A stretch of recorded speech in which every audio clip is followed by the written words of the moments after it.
Bismillahirrahmanirrahim. Assalamualaikum warahmatullahi wabarakatuh.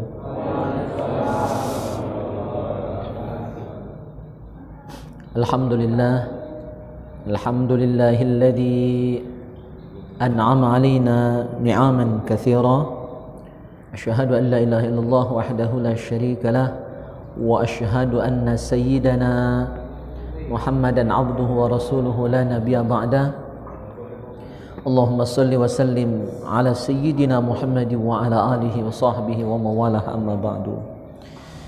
Ikhwani fillah rahimakumullah, puji syukur mari senantiasa kita haturkan, kita persembahkan ke hadirat Allah Subhanahu wa taala, karena berkat rahmatnya, hidayahnya, ma'unahnya kita pada malam hari ini bisa sama-sama hadir di rumah Allah yang mulia ini dalam rangka sama-sama meningkatkan kualitas diri kita, mengupgrade, kalau bahasa Dinda Arisman tuh cara dosen kan, mengupgrade, meningkatkan ya, kualitas diri demi ketakwaan kita, keimanan kita yang makin meningkat, makin mantap, makin istiqomah. Itu harapan kita bersama. Saya sangat bangga hadir di tengah jamaah sekalian, karena bisa tetap semangat, tetap rajin dan istiqomah untuk hadir di majelis ini walaupun hari dingin, kan? Sama-sama kita mengkaji, membahas kitab Aniyah dan kitab Fathul Mu'in yang menjadi bahasan kita di majelis ini. Kita berdoa semoga ilmu yang Allah karuniakan kepada kita semua adalah ilmu yang manfaat, ilmu yang bisa menjadi bekal kita untuk selamat dunia dan akhirat. Salawat dan salam semoga senantiasa tercurah limpahkan ke hadirat junjungan kita Nabi Muhammad sallallahu alaihi wasallam serta keluarga, sahabat dan pengikut beliau. Di musim-musim seperti ini harus lebih giat lagi kita salawat. Alhamdulillah kita Banyuasin ya banjir juga cuma ndak banyak, ndak parah. Itu paling-paling yang rumahnya di daerah aliran sungai ya. Memang rawan ya, caru di pinggir sungai kan. Cuma alhamdulillah tidak lama seperti di daerah lain. Semoga bencana Allah jauhkan dari kita berkat kita rajin sholawat. Karena janji Nabi, orang yang banyak sholawat itu akan selamat dari murka Allah. Aktsiru minas salati alayya fa innaha tudfi'u ghadabal jabbar. Perbanyak sholawat kepada Rasulullah sallallahu alaihi wasallam karena sholawat kita akan meredam murka Allah. Jadi kalau Allah nak menimpakan murkanya, siksanya, musibahnya, itu tidak jadi ya, urung, dipending, bahkan bisa tidak jadi sama sekali. Kalau dipending itu kan cuma ditunda, bisa urung nian, stop nian, tidak jadi nian. Ketika kita hambanya ini rajin sholawat ya, rajin sholawat, senantiasa bersolawat kepada hamba yang paling dikasihi oleh Allah Subhanahu wa taala, yaitu Rasulullah sallallahu alaihi wasallam. Dan juga salawat itu berfungsi watuhinu kaidah syaitan, akan melemahkan, mengalahkan tipu daya setan. Setan ni berupaya nak mencabut, nak mencuri, nak ngambil iman kita siang malam. Ada setan nyata, ada setan tak nyata, ya kan? Ada kelam nyata, ya, ada yang tak nyata. Nah, ini semuanya berbahaya. Ya, dunia, nafsu, harta, tahta, wanita bagi kita para pria ini itu semua adalah godaan-godaan dan merupakan kendaraan-kendaraan dari setan. HP itu bisa jadi adalah kendaraan setan untuk mencuri iman kita. Maka gunakan sebaik mungkin HP tadi untuk hal-hal yang manfaat supaya dia tidak mencuri iman kita. Ya. Jadi rajin-rajin sholawat, insyaallah murka Allah jauh dan tipu daya setan akan lemah di hadapan orang yang ahli salawat kepada Rasulullah sallallahu alaihi wasallam. Kita bahas dulu, kita bolak-balik nih. Kalau minggu lalu kita dahulukan fikih, minggu ini kita dahulukan kitab niat. Karena biasa yang dibahas dulu itu jadi lebih banyak. Yang dibahas terakhir nunggu sisa waktu. Cara terakhir kan, itu antara dua Pak Ghazali yang terakhir itu banyak niat atau tidak katik niat. Jadi kita dahulukan kitab niat terlebih dahulu. Masih di bahasan niat ziarah ke rumah kawan. Ya, cuma sudah jadi bahasa kita sehari-hari silaturahmi ya. Silaturahim itu sama baik. Ya. Ada yang beda-bedakan, tidak perlu beda. Ya, karena berasal dari kata sama, rahima yarhamu rahman. Ya. Walaupun kalau dispesifikkan silaturahim itu kita berkunjung ke rumah sanak keluarga kerabat yang ada hubungan rahim, ada hubungan perut. Ya, itu silaturahim. Kalau ke selain keluarga, ke kawan, ya, ke teman yang tidak ada hubungan keluarga, namanya ziarah. Walaupun di Indonesia ziarah jadi identik dengan kalimat kubur. Ya, ziarah itu pasti ke kubur. Padahal kita berkunjung ke rumah kawan, ya, datang ke rumah pejabat itu termasuk ziarah sebenarnya. Kecuali pejabat tadi sanak tubuh kan, nah, itu jadi silaturahim. Ya, gitu. Niat yang kelima. Terakhir kita bahas yang keenam, yang keempat kemarin. Yang kelima, an-niyatul khamisah yanwi bi ziyaratihi nailahu barakatin nazar ila akhihi wa faidatihi litaqarrubi minhu fayudawi bidzalika qalbahu kama jaa fil khabar innallaha jalla thana'u la yuhasabu al-'abdu yawmal qiyamah fayuqa'u 'alaihi al-hujjah fayu'maru bihi ila an-nar fayabqa al-'abdu hayran fayaqulu Allahu 'azza wa jalla hal ra'aita waliyan fi darid dunya fa ahbabtahu li au zurtahu min ajli au ahabbaka li waliyun min awliyai fa uhibbuka al-yawma lahu. Niat yang kelima ketika kita datang ke rumah kawan, bersilaturahim, berziarah, niatnya supaya dapat berkah. Nah, apalagi ya, kawan kayak kita tadi punya toko berkah ya kan, majelis berkah pula di rumah dia, tambah berkah itu 3 kali lipat berkahnya kan. Anaknya lah berkah pula namanya misalnya, mat berkah ya kan. Jadi berlipat-lipat berkahnya itu kan, Masya Allah. Jadi niat dapat berkah. Cuma kalau istilah wong Jawa berkat itu nasi, nasi berkat. Itu berkat ya. Sebenarnya sama baik, nasi barokah itu kan. Nah, ada pula istilah itu. Jadi niat dapat berkah. Berkah itu khairun katsir, kebaikan yang berlimpah, kebaikan yang niatnya jangan berkah itu yang ada di pikiran kita cuma apa? Pisang ya kan. Pisang goreng, pisang apa ya, pisang putri. Nah, bukan hanya semata-mata materi, tapi bisa jadi ya, karena datang tadi dapat berkat ya kan, dapat barokah. Nah gitu, dua-duanya dapat, materi dapat, non materi dapat berkah dengan apa? An-nazar ilahi, memandang saudara, memandang kawan itu berkah ya, turun rahmat Allah. Kan sudah kita bahas, salaman dengan kawan ngapus dosa, turun rahmat Allah ya. Ketika kita salaman kan 5 jari, 1 jari tadi menghapus dosa berapa? Bagaikan ibadah 1 tahun. Jadi kalau salaman 5 jari, dosa 5 tahun diampuni. Tapi jangan salah paham. Kayak gara-gara salaman, dapat ibadah 5 tahun, libur 5 tahun semayangnya. Nah, salah itu. Salah paham. Atau sholat di Masjidil Haram, sekali semayang pahalanya 100.000 kali lipat. Ya, sholat di Mekah itu, di Masjidil Haram itu sekali semayang pahalanya 100.000 kali lipat. Jangan salah paham juga. Lah juga libur 100.000 kali semayang. Ya, di Masjid Nabawi itu 1000 kali lipat. Di Masjidil Aqsa 500 kali lipat pahala semayangnya. Pahalanya. Bukan berarti untuk disalah mengerti, salah pahami laju libur sekian lama itu kan ya.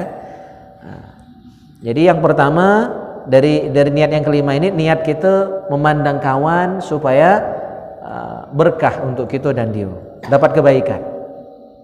Wa faidatihi litaqarrub minhu fayudawi bidzalika qalbah, supaya jadi lebih dekat dengan kawan ya. Kalau rajin silaturahim kan pasti lebih dekat ya, pasti lebih dekat dengan kawan tadi, sehingga yudawi bidzalika qalbah, dapat mengobati hati Ya, jadi kalau dengan kawan, apalagi kawan yang soleh, kawan yang baik, itu jadi obat hati. Ya, lain dengan kawan yang nyemelu, ya kan? Kawan yang melis, itu jadi racun bagi hati kita. Maka pilih-pilih kawan. Kalau kawan kita baik, makin rajin bertenang, makin bagus. Ya, artinya makin banyak obat yang masuk ke hati kita.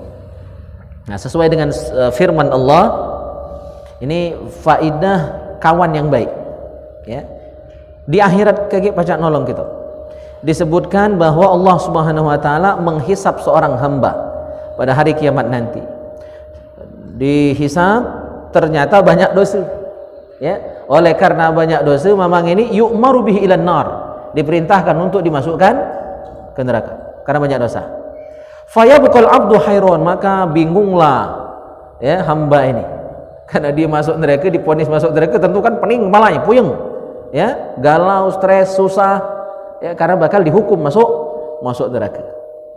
Tetapi sebelum dimasukkan, Allah berfirman kepada sang hamba tadi, masih diberi kesempatan. Ya, sebelum dimasukkan, diberi kesempatan terakhir untuk menyelamatkan dirinya. Maka Allah bertanya kepada dia, hal ra'aita waliyan fi darid dunya fa ahbabtahu li. Apakah engkau punya seorang wali? Nah, wali ini maknanya banyak. Yang kemarin kerok-kerok ada ya? Nah, itu gara-gara kata wali itulah di surah Al-Maidah ayat 51. Jadi makna wali itu banyak, bisa artinya teman setia, bisa artinya pemimpin, bisa artinya kekasih, bisa artinya penolong, bisa juga diartikan wali Allah, kekasih Allah, orang yang dekat dengan Allah. Jadi memang banyak makna. Nah, yang hanya memahami satu makna akan cenderung menyalahkan makna yang lain. Maka saya cukup marah di grup-grup biasa di-share, ini ada Al-Quran palsu. Ya, ada yang bilang nge-share itu gara-gara di terjemahan surah Al-Maidah itu diartikan teman setia, bukan diartikan pemimpin. Jadi ini rentetan yang kasus Ahok tempo hari. Tidak, itu penafsiran. Karena kalau terjemah itu beda dengan tafsir. Terjemah itu hanya ngambil satu makna dari sekian banyak makna. Dan mungkin tidak ditulis galau. Ya, terjemah itu cuma ahli bahasa. Jadi ngambil ringkas baik. Nah, kalau nak luas maknanya jangan baca terjemah doang, baca tafsir. Maka seperti pernah kita bahas di majelis ini, fadhkuruni adzkurkum. Ayat itu ada 20 tafsirnya. Ya kan? Jadi bukan Quran cetakan baru itu salah, sesat, bukan. Ya. Jadi jangan karena kita benci dengan suatu kaum akhirnya berlaku tidak adil, enggak. Terjemahan itu tidak ada konotasinya ke situ. Ya, bukan dukung Ahok atau benci Ahok, enggak. Cuma memang beda penerbit, kadang beda kata yang dipakai. Tapi tidak salah kata wali diartikan teman setia. Malah maknanya bagi saya lebih dalam. Ya, daripada dia diartikan pemimpin, itu lebih dalam diartikan teman setia. Karena apa? Kalau dijadikan teman setia orang kafir saja tidak boleh, apalagi jadi pemimpin, kan begitu? Maknanya kan lebih dalam daripada dia diartikan pemimpin. Karena ayat Al-Maidah itu tentang larangan menjadikan orang kafir sebagai pemimpin, teman setia. Ya, kalau kawan biasa boleh, kawan muamalah bisnis boleh, tapi teman setia jangan. Nah, yang diributkan antara makna pemimpin dengan teman setia. Yang mengartikan pemimpin menganggap sesat artian teman setia. Tidak benar seperti itu. Karena memang seluruh makna itu ada dikandung oleh kata wali. Paham ya? Gitu. Nah, jadi wali di sini luas maknanya. Kira-kira apa yang lebih pas dari 5 makna tadi? Karena konteksnya kita bahas kawan, berarti lebih pas walian di sini artinya adalah teman setia. Ada tak kau kawan setia waktu di dunia dulu yang engkau cinta dia karena aku? Ada kawan paling akrab, ada kawan paling baik. Kan tidak cocok diartikan pemimpin di sini kan? Ya, jadi saya ingin kita berpikir tidak sempit. Jangan mudah nuduh salah. Lantas bilang Quran palsu. Saya tersinggungnya dikatakan Quran palsu itu. Nah, inilah kita karena terlalu menyempitkan diri dengan satu pemahaman. Oke? Ya. Jadi lebih pas untuk konteks ini Ya, saya lebih sering kalau diartikan wali di sini diartikan teman setia. Karena memang bahasan kita masalah kawan, bukan masalah pemimpin kita bahas tadi. Jadi pertanyaan Allah ini adalah hal ra'aita waliyan? Apakah engkau punya wali, punya teman setia di dunia dulu yang fa'ahbabtahu li, yang engkau cinta dia karena Allah? Nah, mudah-mudahan kita semua yang hadir di majelis ini adalah orang-orang yang berkawan, teman setia, kawan sejati, yang saling dukung, ya, yang saling support, yang ikut senang ketika kawan kita bahagia, ikut sedih, membantu ketika kawan kita sedang berduka. Itu cara teman setia. Bukan alamat dewek. Ya, bukan alamat dewek. Itu bukan kawan setia. Ya, pas kita di atas dia milo, dia datang, pas kita susah dia berlari, ninggalkan kita dewek, itu bukan kawan setia. Kawan setia selalu bersama, susah, senang, selalu bersama. Ada enggak? Ya. Kawan setia. Auzurtahu min ajli, atau engkau punya kawan yang pernah engkau kunjungi, dan waktu engkau berkunjung ke rumah kawanmu tadi min ajli, karena aku, kata Allah. Bukan karena ngarap makan minum, bukan karena ada hajat, ya, bukan karena lagi perlu, bukan, tapi memang ketika engkau ziarah ke rumahnya, silaturahim ke rumah dia, karena memang karena ya, senang dan ingin menumbuhkan persahabatan yang baik tadi. Karena Allah kita datang ke rumah kawan. Au ahabbaka li waliyun min awliyai. Nah, wali di sini lain lagi maknanya. Jadi satu kata itu dalam bahasa Arab bisa banyak makna. Kita sesuaikan konteks. Bahasa Arabnya itu siyakul kalam, sesuai konteks kalimat. Kadang dia satu makna, satu kata, tapi tidak pas diartikan dengan makna yang sama.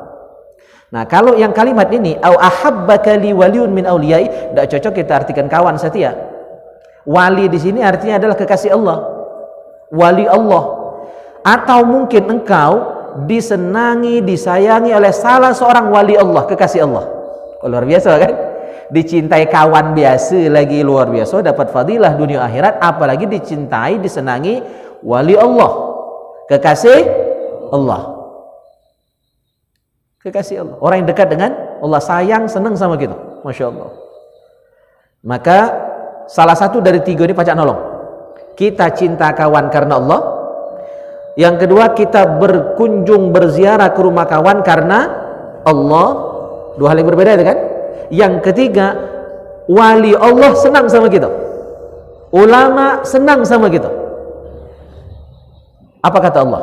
Fa uhibbukal yauma lahu, maka aku akan menolongmu pada hari ini lahu, karena dia ini dua, karena kawan setiamu tadi atau karena wali Allah tadi, ditolong Allah gitu.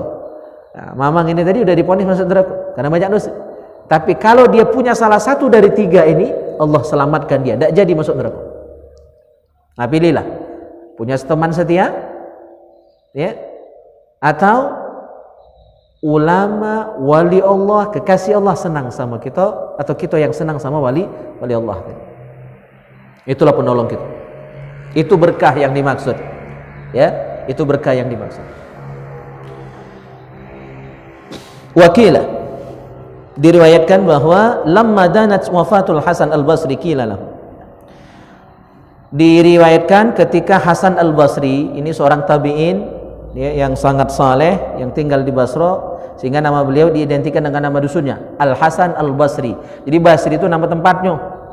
Sama cak di kita ini kan pesantren Ujung Tanjung, padahal namanya itu pesantren Nurul Iman, pesantren Qudratullah, ya, itu lebih terkenal pesantren Langkan, ya kan, padahal namanya Qudratullah. Jadi orang dulu, kiai dulu, pondok dulu tuh dusunnya disebut, nama daerahnya yang disebut, ya, gitu. Termasuk Al-Hasan Al-Basri.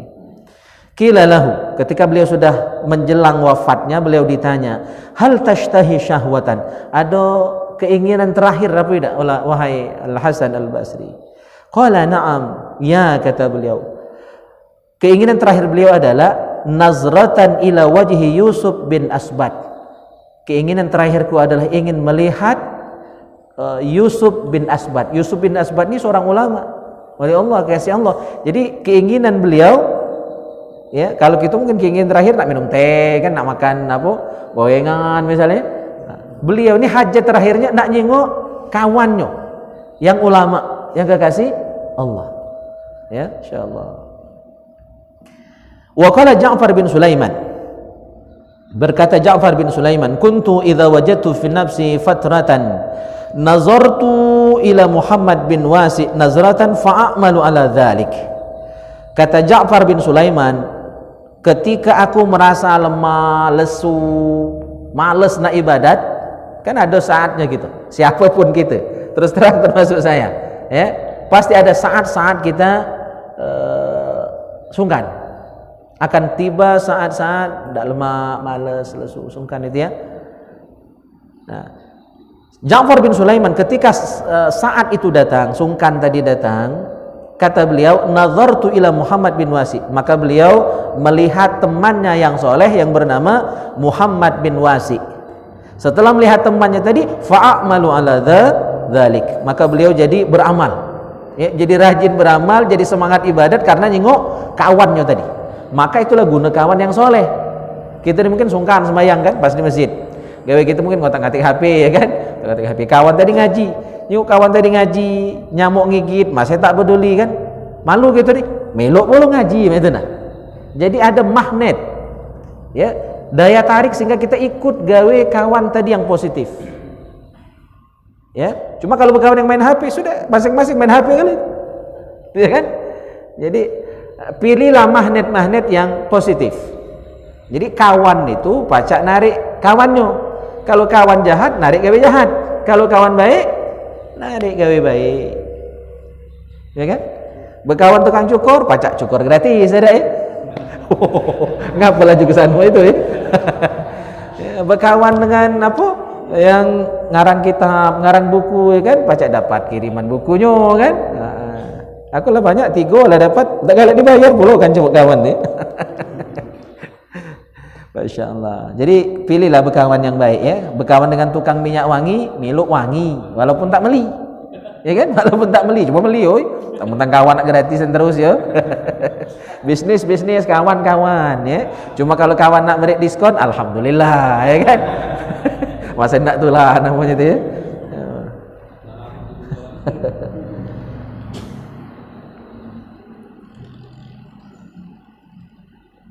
Wa qala Musa bin Uqbah, nah, ini testimoni ya beberapa ulama yang jadi rajin ibadat karena berkawan dengan orang baik.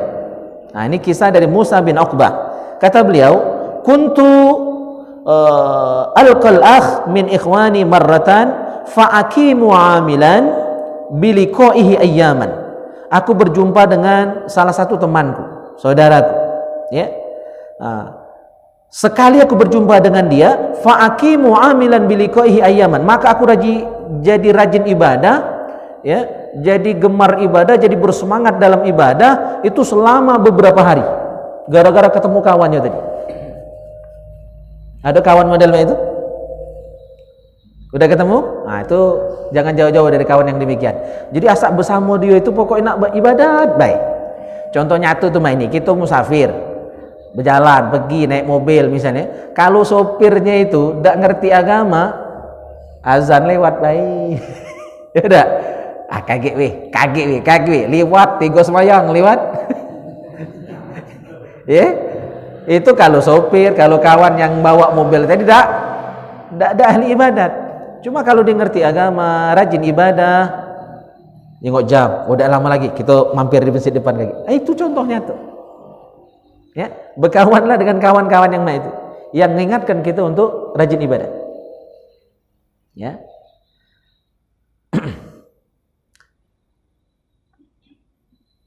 Wa qala Ibnu Abbas, sab'atu asya' an-nazar ilaiha ibadah. Nah, ada 7 hal yang memandang 7 ini bernilai ibadat, dapat pahala. 7 ini kalau kita awasi dapat pahala, bukan ngawas be, Bang Komar ya. Itu apa Ananda itu? Ngantuk apa? Oh, calon kiai gitu ya, tahan ke be, Masya Allah. Ya, salut sama beliau ini kan, jauh-jauh ya, Tanjung Agung sana kan, masih kecil, kalah yang dewasa. 7 ini kita pandang termasuk ibadah. Nomor 1 kata Ibnu Abbas. Nah ini kalau Ibnu Abbas ngomong ini luar biasa Pak Walinya ya. Ibnu Abbas ini sepupu Nabi, tapi ketika Rasulullah wafat beliau masih kecil. Tetapi beliau didoakan khusus oleh Rasulullah sehingga beliau ini menjadi ahli tafsir yang bergelar turjumanul Quran. Ahli tafsirnya sahabat itu adalah Ibnu Abbas. Ibnu Abbas. Jadi tafsir Ibnu Abbas itu sangat terkenal dan sangat dipercaya, dan beliau ahli tafsir generasi awal karena beliau dari level para sahabat Rasulullah sallallahu alaihi wasallam. Apa kata beliau? 7 orang yang memandangnya, 7 orang atau 7 hal yang memandangnya bagian dari ibadah. Nomor 1 ya, nazrul akh ila akhihi ibadah. Nomor 1 malahan memandang saudara ya, saudara memandang kepada saudaranya. Nah, saudara ini umum, saudara seiman, saudara sedara ya. Memandang orang lain dengan pandangan cinta, dengan pandangan kasih sayang, itu ibadah. Ngawas bila lagi dapat pahala. Cuma ngawas yang mana? Ngawas senang, bukan ngawas luar. Ngawas ya kan, raih merengut patah ribu kan, itu udah dapat pahala. Ya, ngawas senang. Ya, itu. Yang kedua, ngawas yang dapat pahala itu adalah kata Ibnu Abbas, wan nazar fil mushaf, memandang mushaf, memandang Al-Qur'an. Maka kalau ngaji itu lebih afdal nyengok tulisan mushaf. Ya, walaupun kita hafal. Selain lebih tawadu, ya kita ngaji, kita hafal sebenarnya ayat itu, surah itu. Cuma dengan kita melihat mushafnya itu jadi lebih rendah hati, tidak sombong, ya. Terus pahalanya 2 kali lipat. Kata Rasul, kalau membaca Al-Quran tanpa melihat mushaf dengan hafalan, ya, pahalanya 1000 per huruf yang kita jengok, ya. Tapi kalau kita membaca dengan melihat mushaf, pahalanya 2000. Karena apa? 1000 pahala baca, 1000 pahala nyingok hurufnya. Makanya melihat mushaf, membaca Al-Quran dengan melihat mushaf itu lebih besar pahala. Habib Umar bin Hafiz, ya, seorang ulama yang sangat karismatik dan sangat dikagumi, dihormati di seluruh dunia, ya, dengan pondok beliau di Yaman sana. Pondok apa beliau? Apa mungkin? Tidak kuat. Ya, beliau itu kalau ngaji buka mushaf, walaupun beliau hafal sejak kecil Al-Quran 30 juz. Kaget takut kita ini lain, nasa baca hafalan itu kan perasaan itu berubah, ya, agak mekar dikit. Nah, itu lebih terhindar, lebih selamat kita dari perasaan agak tinggi tadi ketika kita membaca dengan melihat tulisannya. Di samping pahalanya lebih besar. Lihat mushaf. 2 itu. Yang ketiga, wan nazar ilal Ka'bah, melihat Ka'bah. Melihat Ka'bah. Nah, mudah-mudahan semuanya nanti bisa melihat Ka'bah langsung ya. Kalau kita di markas besar BSB itu nyengok terus, cuma gambar. Gambar.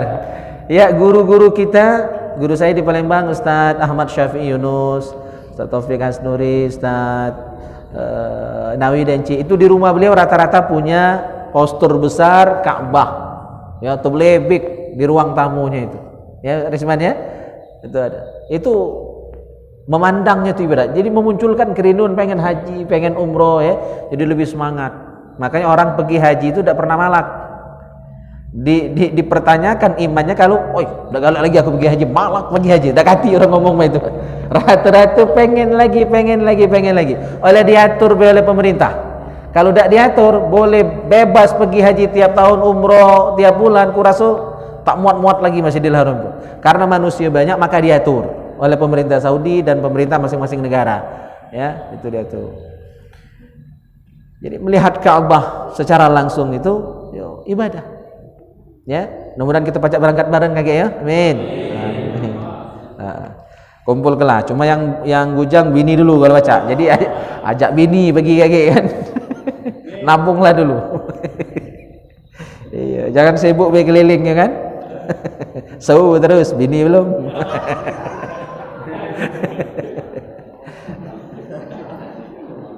Kenapa bacanya? 3 ya. 4 dan 5. Wa ila wajhil walidain, memandang ayah bunda. Ya, memandang bakmi. Beruntung yang masih ada. Kalau kami lah yatim piatu, ya, lah sudah meninggal, bakmi. Yang masih hidup, Allah wajah orang tua kalian, bahagiakan mereka berdua. Ya, dan kebahagiaan mereka itu tidak lain, bukan dapat kiriman duit tiap hari, tiap bulan, bukan. Kebahagiaan orang tua itu adalah melihat anaknya soleh, melihatnya anaknya rajin ibadat, anaknya baik, itu paling senang. Ya, bukan yang lain-lain. Plus ditambah yang lain tadi, tapi paling penting kebahagiaan orang tua itu adalah nyengok anaknya jadi anak baik-baik. Ya, rajin ibadat, rajin semayang, pacak ngaji, itu yang paling bangga. Itu 5. Yang keenam, wa ilal alim, memandang orang alim. Ya, memandang ulama. Yang ketiga, yang ketujuh, wa fi kutubil ilm, memandang kitab-kitab ilmu agama. Ngawas kitab, walaupun tak baca kan pelatut. Gong kitab, gayanya itu kan. Apa maknanya? Tak tahu. Nah. Jadilah, nak dapat pahala tadi kan, ngawas sih baik. Mudah-mudahan dengan mandang tadi, walaupun tak terti, tak baca meja, tak tahu artinya, mudah-mudahan jadi semangat nak belajar kan itu. Apalagi bacanya, faham maknanya, bisa menjelaskan, luar biasa. Memandang yang 7 ini apa? Pahala. Bagian dari ibadah, kata Ibnu Abbas. 1 tadi apa? Mandang kawan. Nomor 1 memandang kawan, kalah memandang ulama ya. Yang kedua memandang mushaf. Yang ketiga memandang Ka'bah. Keempat ya, ayah, ya, 5 ibu. Yang keenam orang alim, ulama. Yang ketujuh memandang kitab, ngawasi kitab. Ya, nah, kalau dak kati ke rumah tu, ngawasi kitab di rumah tu kan, ngawasi baik, maco kaki gitu. Terakhir, qala al-Fudail bin Iyad. Fudail bin Iyad ini sebenarnya mantan perampok. Ya. Zamannya setiap orang mendengar nama Fudail bin Iyad itu gemetar. Ketakutan karena dia ini perampok yang sadis. Fudail bin Iyad, tapi jadi ulama sufi. Ya, jadi kisah beliau ini mirip-mirip dengan Sunan Kalijaga. Itu Fudail bin Iyad. Nah, kata Fudail bin Iyad, an-nazar ila wajhil akh fillah ala syauq wal mahabbah ibadah.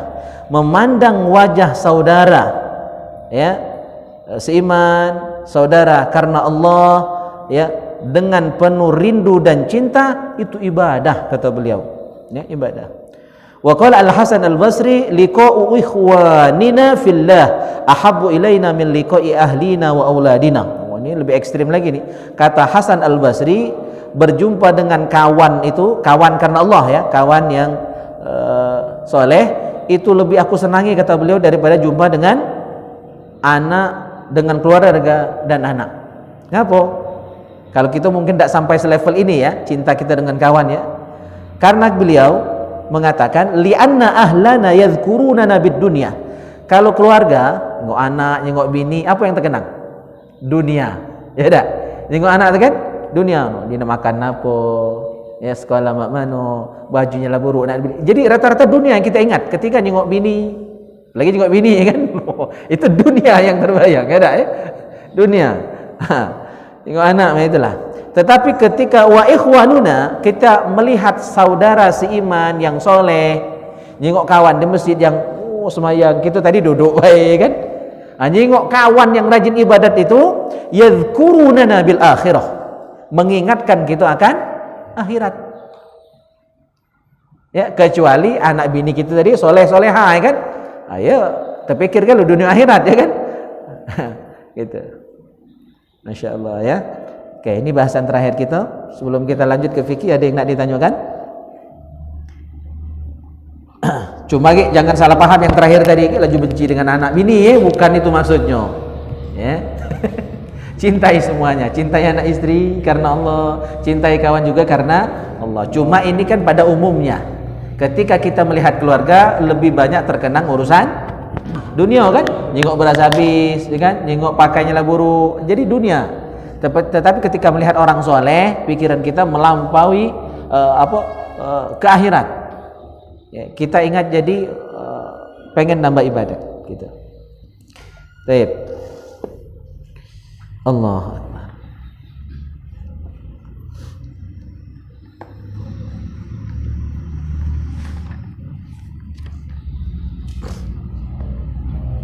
Ada pertanyaan? Nothing? Ya, boleh.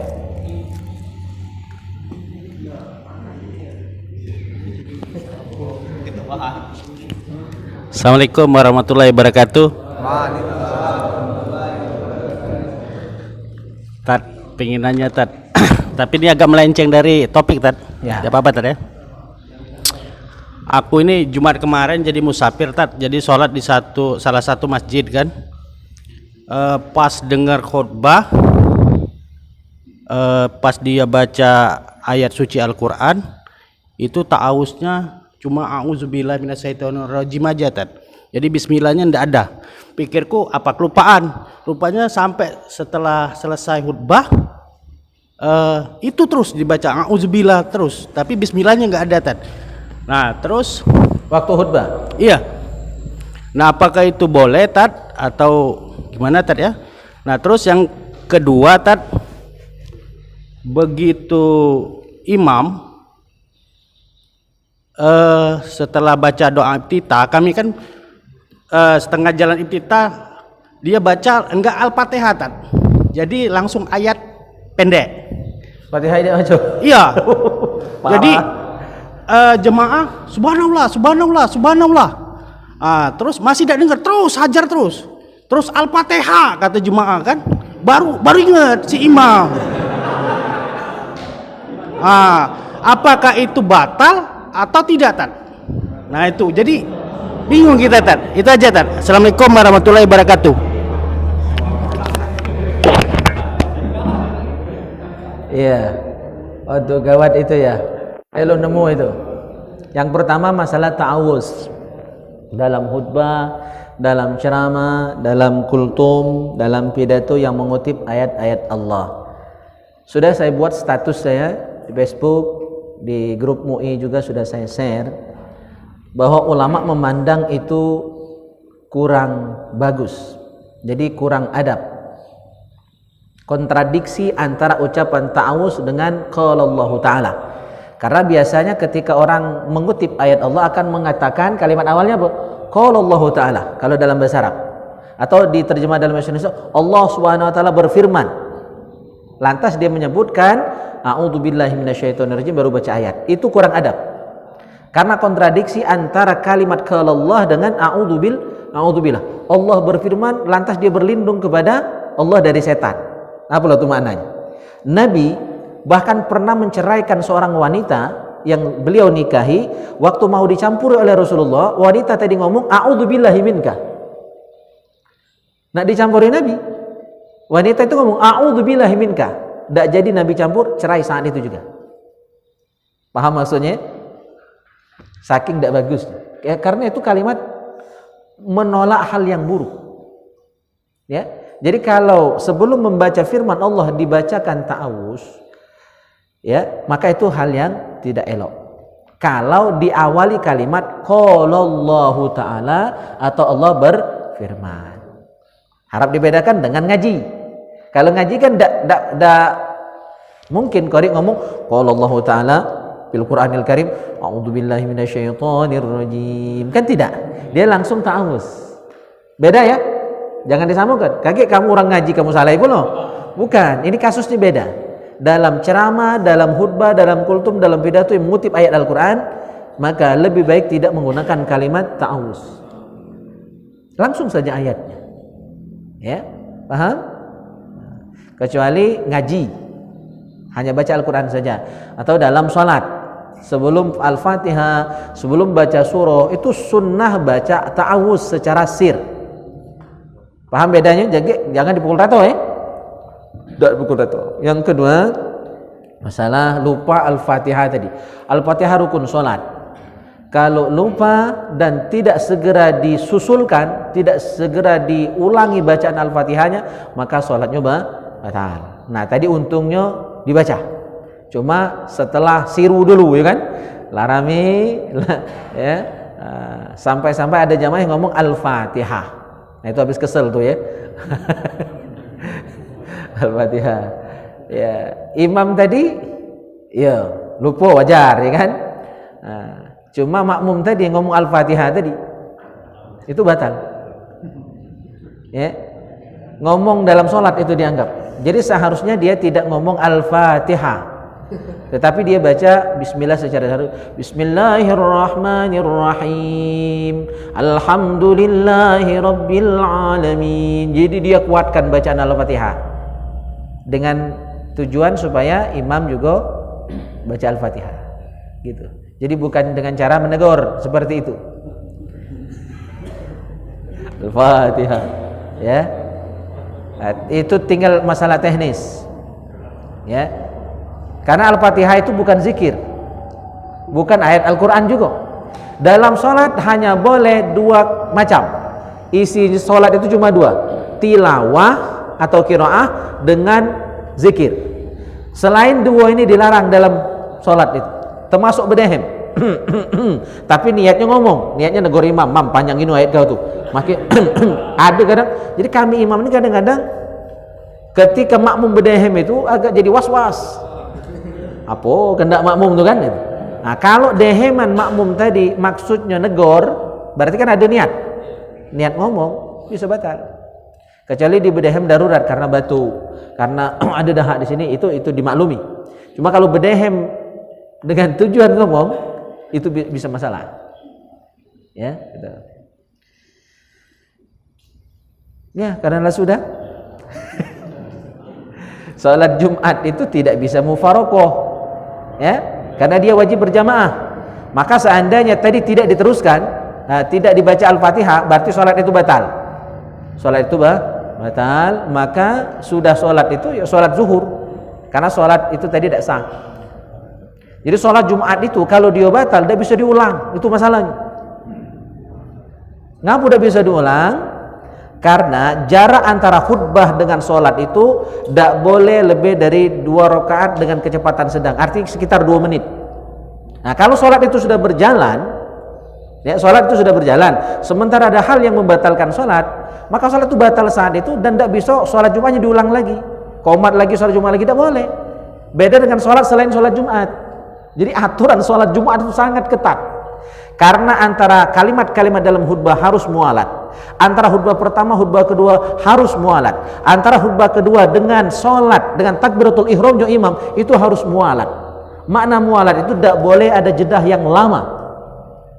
Ukuran lama adalah 2 rakaat sholat sunnah. Ada juga ulama yang bilang 7 kali baca suratul Ikhlas, itulah ukuran lama. Ya, kalau sudah sampai ukuran 7 kali baca suratul Ikhlas atau 2 rakaat salat sunnah kecepatan sedang atau kira-kira 2 menit, maka putus mualat khutbahnya batal, putus mualat salat Jumatnya batal. Maka ketika batal salat Jumat, tidak bisa diulang salat Jumat, itu harus diganti zuhur. Repot kan? Salat Jumat itu ribet hukumnya. Jadi jangan salah kalau baca.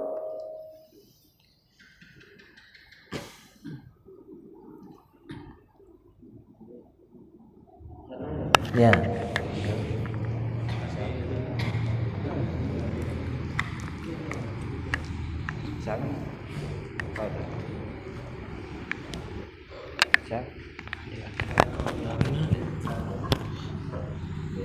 Ini waktu itu kan aku sholat ya di masjid lah kan, salah satu masjid di Palembang. Jadi imamnya nih bisa dibilang hafiz. Terus orang yang sholat samping aku nih gurunya tat. Bacaan imam nih panjang. Nah, orang yang samping aku nih buka Al-Quran kecil. Sudah waktu imam baca surat kan buka Al-Quran kecil. Terus sudah tuh dimasukinnya lagi. Itu boleh apa tidak? Boleh, tidak apa-apa. Boleh. Jadi makmum menyimak bacaan imam dengan melihat mushaf, boleh, ya. Cuma hati-hati jangan terlalu banyak gerak. Kalau terlalu banyak gerak itu bisa membatalkan sholat. Karena dalam mazhab Syafi'i itu tidak boleh banyak gerak, maksimal 3 gerakan berturut-turut. Ya, jadi amannya 2 kali gerakan. Kalau 3 kali gerakan dikhawatirkan. Nah, jadi gerakan pertama ngeluarkan kan, udah tuh masukkan, nah itu masih aman. Jangan lebih dari situ. Jadi kalau tidak tahu teknisnya bisa batal. Nah, cuma kalau tahu teknisnya caranya, jadi tidak terlalu banyak menggunakan gerakan, dia cuma ngambil lantas buka, ya menyimak, jadi mantap tangannya. Nanti sudah itu masuk lagi. Tidak apa-apa, boleh, ya sah sholat. Walaupun tentu lebih afdol nyimak itu tanpa melihat mushaf, karena kita sholat itu bukan cuma sekedar ngerina kebacaan. Yang fokus utama kita dalam sholat itu adalah wa aqimis salata lidzikri, ingat Allah, bukan ingat bacaan. Maka guru-guru kita mengatakan, bahkan Kiai Abaz Zain Syukri itu sangat marah orang yang menganjurkan untuk sholat itu mengingat terjemah. Sholat itu bukan menerjemahkan, tapi faham makna ayat. Ya, menerjemahkan dengan faham ayat itu beda ya. Kalau nerjemah itu setiap kali baca Bismillahirrahmanirrahim dalam hati, dengan nama Allah yang Maha Pengasih lagi Maha Penyayang, itu nerjemah. Salat kita tuh akhirnya lupa Allah, hanya ingat terjemah, bukan itu. Ya. Jadi faham itu bukan menerjemah, ngerti. Begitu baca Bismillah faham maksudnya, ngerti maknanya, arahnya kemana. Bukan nerjemah per kata, per ayat, bukan. Nah, ini kadang-kadang agak bingung juga kan. Jadi bukan menerjemah, tapi faham, ngerti ayat yang dibaca, sehingga koneksi kita tetap hanya kepada Allah. Jadi sholat itu wa aqimis sholata lidzikri, ingat Allah. Nah, khawatir kalau baca mushaf tadi fokus kita hanya ke mushaf, Allahnya lalai. Ya, padahal inti sholat itu adalah ingat Allah. Paham? Ya. Boleh, tapi lebih baik tidak. Oke, ya. Tentang menjadikan kafir sebagai teman setia. Bagaimana konteksnya kalau kita belanja tidak kepada mereka, tapi kepada muslim?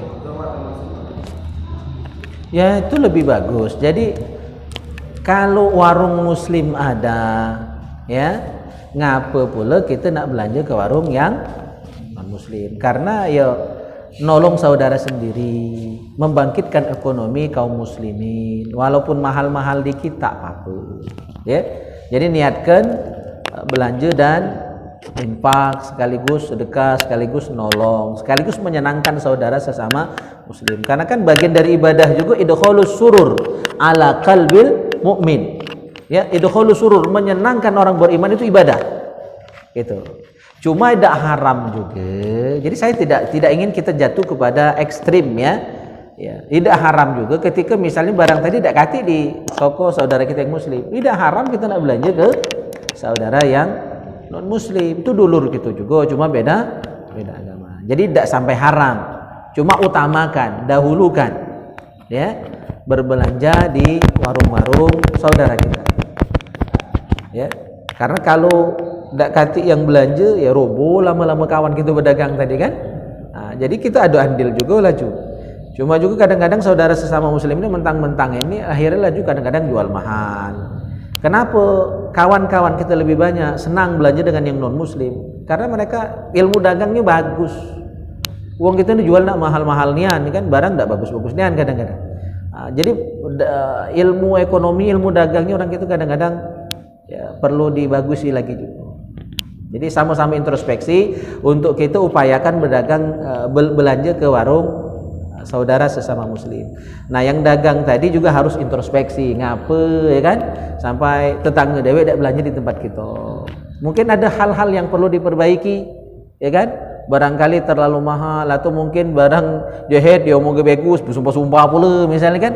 Nah, jadi dengan saling introspeksi, bebenah jadi lebih bagus, ikuti cara-cara dagangnya Rasulullah SAW, insya Allah ya berkah dapat, untung juga dapat. Ya, jadi masing-masing berbenah.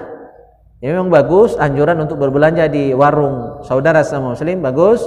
Cuma disertai dengan evaluasi-evaluasi, berbenah ya masing-masing biar jadi pedagang muslim yang memang baik, bukan cuma sekedar dagangannya tapi tidak memikirkan kualitas. Kadang-kadang kita kecewa juga ya.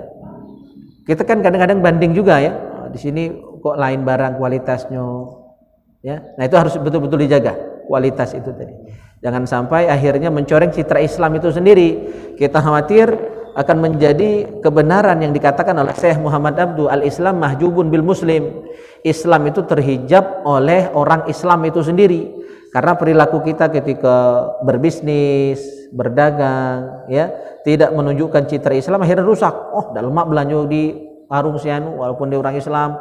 Kadang-kadang ngerti agama dianggap disebut seperti itu kan, tapi ini dia omong tidak bagus, tidak benar. Ya, jadi akhirnya rusaklah citra Islam. Paham ya? Jadi masing-masing bebenah, evaluasi bagus-bagus dan memang diutamakan. Ya, kita berbelanja di warung saudara kita sesama muslim. Ya.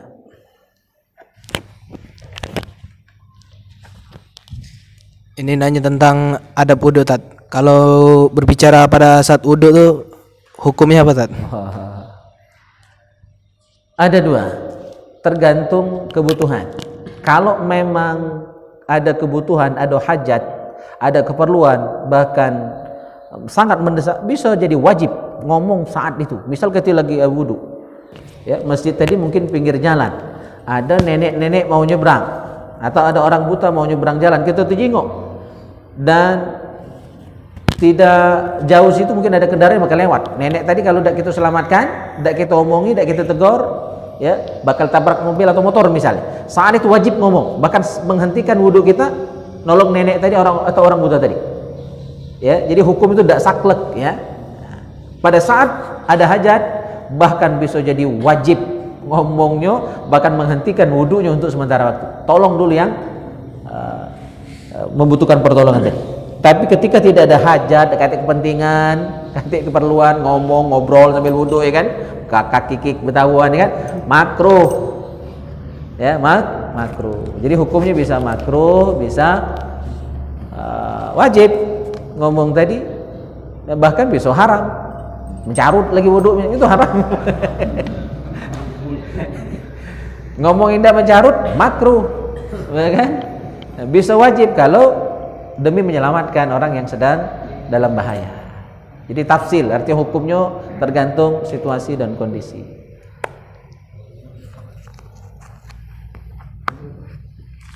Ya.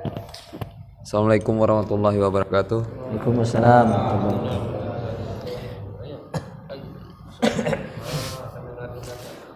Hukum membaca surat atau ayat yang masih dalam proses hafalan, Ustaz. Oh ya.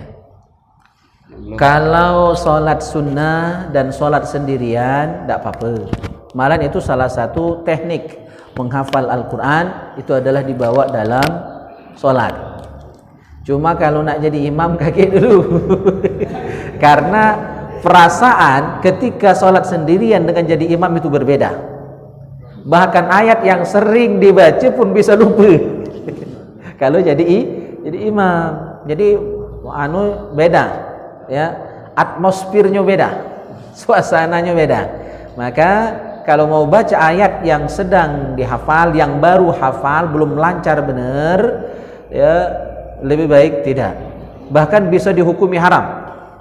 Dalam kitab Fathul Mu'in sudah kita bahas ya. Sudah kita bahas.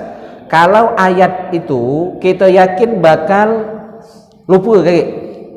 Karena kita belum yakin hafal kan?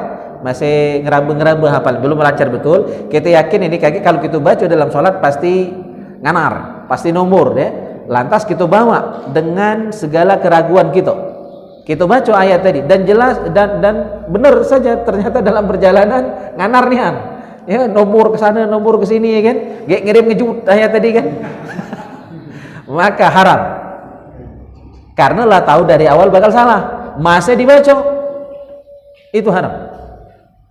Jadi ngaji itu bisa haram pada saat-saat tertentu ketika tadi. Jadi lebih baik baca yang aman-aman saja. untuk sholat berjamaah. Kalau sholat dewi nganar pergi, ya kan? Paling-paling tak selesai ruku ke kan? Man ngimam, itu bahaya. Maka saya pun tidak pula ambil resiko, ngami aman baik, yang lancar baik daripada nganar. Iya. Ya. Assalamualaikum warahmatullahi wabarakatuh. Waalaikumsalam warahmatullahi wabarakatuh.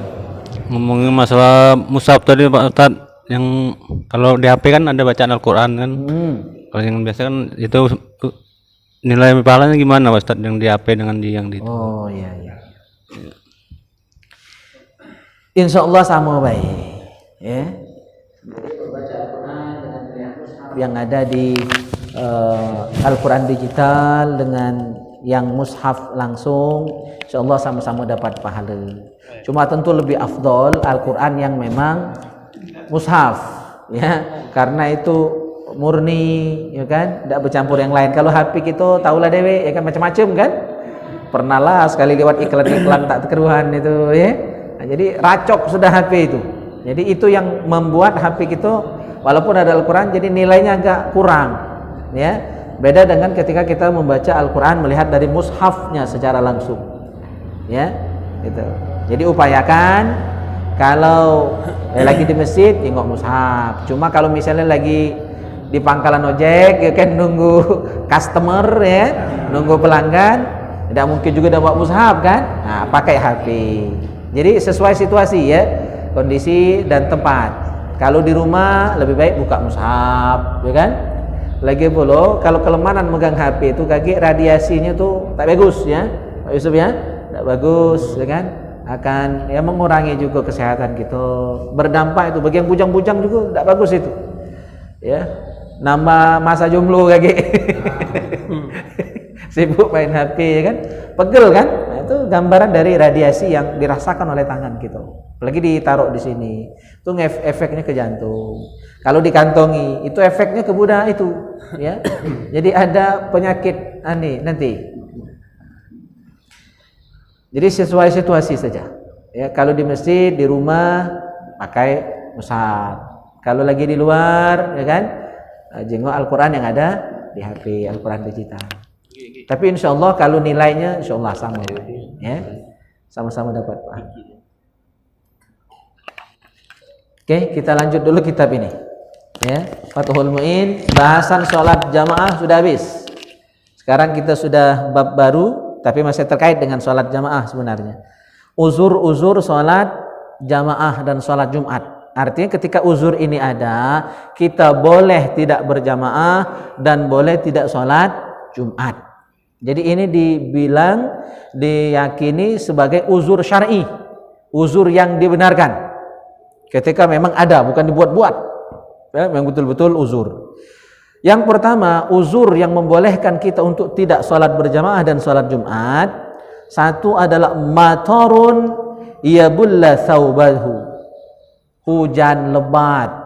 Jadi kalau memang betul hujan lebat, cak tadi malam, ya kan, tak subuh di masjid, dimaklumi, ya, dimaklumi. Cuma tetap sholat di rumah. Dengan kaki laju nak nganyang, di masjid tidak, di rumah tidak. Nah, itu nganyang, morong itu, ya, ngabisi laju. Di rumah tetap sholat berjamaah dengan keluarga, ya kan. Kalau yang bujang mak mano, cepat cari keluarga. Biar ada rewang, kan lemak itu sedap, ya kan. Sholatnya berjamaah dengan keluarga, itu kan. Jadi hujan lebat, ya, kita ambil singkat bila, ya, asal hujan lebat. Kalau hujan rintik-rintik masih pacak berpayung, ya ke masjid lah, ya kan. Ya, hujan lebat juga kalau kita memang ada kendaraan, ada media sehingga kita tidak ada kebasahan, ya tetap ke masjid, ya kan. Untuk saat ini mungkin bisa diminimalisir, ya, masalah hujan ini. Bisa bermobil, ya kan, bisa berbecak, bisa berbemo, ya kan. Nah, yang motor bi baca, ya kan, jas hujan, kecuali belum beli, ya kan. Nah, itu lain cerita, ya. Kalau jalan kaki pakai payung. Nah, mendekati galau baru, nah, boleh di rumah. Yang kedua, wa wahalun lam ya'man ma'hu at-talawuth bil mashyi awiz zalq. Jalan berlumpur, ya, sehingga ya kalau kita berjalan pasti lengket, ya kan, kena tanah, kena kotoran, ya, atau bakal tergelincir, ya, jalan becek, nggak ada ojek. Itu siapa tuh dulu tuh, ya, lupa tuh, ya, Sinta Laura, ya, oh, ya, itu. Nah, ketika kondisinya seperti itu boleh, ya, boleh, itu uzur termasuk. Cuma kalau masih pacak mentas, ya mentas, ya kan? Kalau jalan besarnya yang jehet, cuma pacak lewat dari kebun para, ya kan, berakal manusia, ada, masih nak ke masjid itulah. Kalau dekat, pacak mentas, ya kan? Kecuali jalan utama rusak, mentas tak pacak, ya. Sepeda sipa belum ada jualannya, ya kan? Sepeda terbang, ya, sudah boleh di rumah. Apalah juga kartun itu, ya. Intinya mana ada uzur, tak berdosa, ya. Cari solusi lain, jamaah di rumah. Yang ketiga, wa harrun syadidun wa in wajada zillan yamshi fi. Udara ekstrim, sangat panas. Panas yang sangat terik, walaupun ada naungan untuk berjalan. Nah, jadi walaupun ada payung misalnya, cuma panasnya sangat ekstrim. Ya, tapi ini untuk Indonesia saya pikir tidak se ekstrim itu, ya. Ini mungkin untuk di Timur Tengah, di luar negeri, ya, itu yang sangat panas nih. Kalau panas-panasnya, kalau dingin-dinginnya di Timur Tengah sana, ya. Kalau panas itu terkerising, ya. Itu bahkan nijak lantai itu bisa letup kalau tidak pakai selop. Nah, cuma yang hebatnya itu di areal Masjidil Haram, di lantai Masjidil Haram, Haramain Mekah Madinah itu dingin. Ya, karena memang dia menggunakan batu yang dikirim dari Yunani, ya. Itu memang batu khusus. Jadi nak panas sama mana lain dah. Cuma untuk di luar pagar itu batu ini batu biasa. Ya, keramik biasa. Kalau tidak pakai selop melepuh. Itu ada tahun berapa yang sangat panas itu jamaah haji itu ada yang banyak kakinya melepuh karena tidak berselop. Ya, nijak lantai hotel itu panas luar biasa. Nah, untuk panas yang seperti itu baru bisa dianggap harun syadid tadi. Tapi kalau untuk Indonesia panasnya sedang, kita tropis ini, ya, palinglah banter 35, 36, 40 tuh jarang, ya. Belum nemu, ya. Kalau saya 40 derajat panas gitu tuh belum. Atau sebaliknya yang keempat, wabardun syadid, sangat dingin. Udara yang sangat dingin itu pun menjadi uzur syar'i untuk tidak berjamaah di masjid. Jadi di rumahlah pakai perapian demi menghangatkan badan. Di Saudi juga ekstrim cuacanya, kalau dingin-dinginian. Jadi sampai bibir kita itu harus menggunakan pelembab, kalau enggak maka pecah-pecah. Tai hidung, itu mohon maaf, tai hidung, ingus itu bisa jadi keras cak beling. Iya, itu bisa luka itu. Tai mato kalau nangis itu kayak beling di sini, keras. Itu bisa luka kalau di ke pipi, bisa luka. Saking tajam itu, ya. Nah, ekstrim seperti itu boleh. Cuma alhamdulillah kalau jamaah haji, jamaah umroh itu kan tidak peduli panas dingin dia, ya, itu tetap berjamaah ke masjid. Bahkan kalau saya antara panas dengan dingin lebih milih panas, lemak panas, karena semakin panas, ya, udara di Mekah Madinah itu semakin bagus. Itu berarti semakin banyak dosa kita yang terbakar. Saya lebih kuat panas daripada dingin. Kalau dingin itu nak ke belakang bye-bye, itu enggak tahannya itu, ya. Sementara nak ke WC itu di Masjidil Haram itu jauh, kan? Jauh. Itunya yang enggak tahan, nak pakai pampers enggak mungkin, ya kan? Karena sholat bawa najis enggak sah, ya kan? Kalau pakai pampers kan berarti kita bawa najis mana-mana. Ya. Cuma nak nahannya itu ke WC itu jauh. Nah, maka saya lebih tahan panas. Kalau panas kan kita tidak ada pengen buang air karena kita berkeringat. Jadi dikeluarkan melalui keringat, tidak melalui itu. Allah. Jadi sangat panas, sangat dingin, yang ekstrim, ya, kedua-duanya itu. Nah, itu menjadi uzur syar'i untuk tidak sholat berjamaah dan sholat Jumat. Yang kelima, wa zulmatun syadidatun bil lail. Malam yang sangat gelap, misalnya sholat maghrib, sholat isya atau sholat subuh, cuacanya beda malam itu, lain nian, ya, lampu mati, genset kati, ya, belur, belur ya, center belur ini, nak kati juga, kalaupun ada habis bateri ya kan, kalau yang casan belum sempat ngecas, jadi dacak kemana-mana, di rumah gelap, masjid hama sangat gelap seperti itu, tidak ada solusi, boleh sholat di rumah. Yang keenam, wa masyaqqatun maradin wa illam tubhi al-julus fil fard la suda'un yasir. Sakit parah ya, itu boleh tidak berjamaah, boleh tidak sholat. Cuma kalau suda'un yasir, pening-pening dikit, nah itu belum boleh.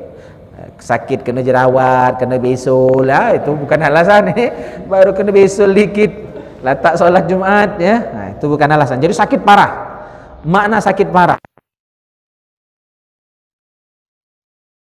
Kadang-kadang kawan-kawan itu kan, kawan santri itu ada yang tak masuk sekolah, jengok oleh kiai, ngapa tak masuk? Demam uji kiai. Tadi pagi makan berapa piring uji kiai? 2 piring ya, sehat, masuk. Jadi ternyata tak galak ngapal wae, tak hafal. Jadi takut dihukum tak masuk ya kan. Nah, itu Arisman ya. Macam-macam dulu kawan-kawan di pondok itu kan yang tak macam-macam malasnya. Ada yang berlari kutak kan, ada yang ngeram di pondok, ngeram di asrama ya. Jadi ukuran sakit parah itu kalau bagi kiai ya tak bergerak lagi, tempat tidur tu lah, tak baca ngapun-ngapunan, nah itu baru sakit parah. Kalau makan masih habis 2 piring ya kan, minum masih semir, belum sakit itu. Belum sakit. Sakit parah. Oke, nah sampai situ dulu. 6 ya, 6 poin. Masih banyak lagi.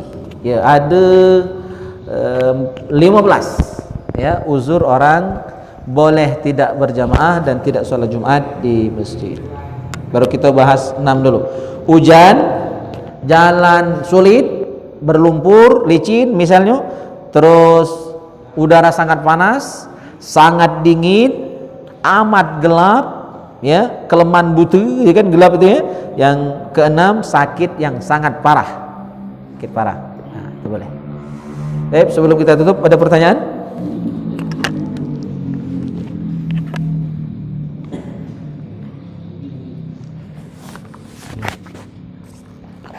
Cukup caknya ya. Hari dingin ini nak balik kali kan. Ada? Okey. Cukup ya. Bang Yadi tu dak anu tadi, dak tahan lagi nak balik tu. Iya, beliau ni lagi was-was ya. Kita doakan semoga lancar ya proses kelahiran beliau ya. Istri beliau ya. Insyaallah ya. Semoga sesuai harapan, lahir lanang ya. Nah, doakan aku juga sama be harapan kita tu. Minta lanang juga. Masya-Allah. Kayak Edi juga.